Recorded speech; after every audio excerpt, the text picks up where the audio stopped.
Hello everybody, welcome to this week's experiment. Today we're going to be learning how to do the planet orbital speed experiment. In order to do this experiment, you will need a 1 meter long piece of yarn and a second person that will stand in the middle and act as the sun. Before we get into the experiment, you're going to want to first ask your child why they think planets farther from the sun take longer to go around it. This is a question that we will be answering in this experiment. In order to do the experiment, you want to begin by folding the string in half. Then you're going to go out to the middle of an open area, and the student will grab one end of the string, and the person who's going to be in the middle will grab the other. Once both people have hold of the string, let the child walk back until the string is stretched out.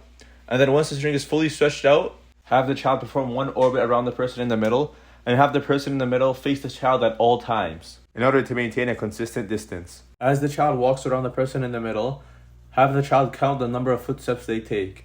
And also make sure the child's footsteps are consistent in length. After completing the first orbit and counting the number of footsteps it took, unfold the string so it's at its maximum length of 1 meter, and repeat the same procedure again. And also make sure the child took the same size footsteps that they took last time. If everything goes to plan, the expected result is that the second orbit will be longer. And because the child is going at the same speed in both times, it will also take more time to go around.